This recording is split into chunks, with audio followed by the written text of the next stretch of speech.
Without getting into proprietary numbers, how did you and your customers go about kind of measuring whether Opal was actually working? Yeah, so we were measuring things like t time to market, so the turnaround time that you're able to be able to handle a piece of content. And of course, I mentioned earlier on that that we've done a lot of work to speed up that process anyway prior to any of this technology getting implemented. But we're finding it's 50% faster to be able to take content and have something that's validated and ready to go out the door, which is massive. And we're also seeing up to 26% reduction in time for human beings doing any of that human in the loop editing as well. So the system definitely gets better over time. The more it's able to be trained on content, the more reinforcement learning that goes into it, the bigger impact that that's having right now as well. And currently we're supporting over 35 languages in terms of the languages that are we're able to train, and we feel comfortable with the quality of the output that they're able to produce. But at the same time, we're looking at the next 200 languages, and we have a certification process by which we're working to make sure that the models that are trained in some of the more long tail languages are ready and are capable of being able to do this work in the future.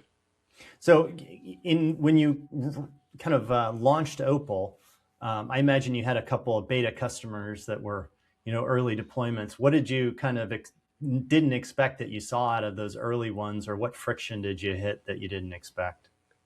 A lot of the friction is actually just in terms of getting a lot of the things together that you need in order to be able to do the initial training. So that data can often exist in different places. There are some standards that exist in the language industry around some of the training data that's used for MT, some of the terminology, for example, that has standards around it that you can use to train.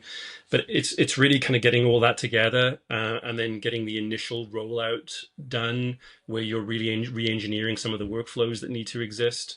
Once you've done all that work, and once we did that work with our initial clients, it was pretty interesting to sort of be able to sit back and then watch actually the magic happen, right? So you're able to then start to assess the output.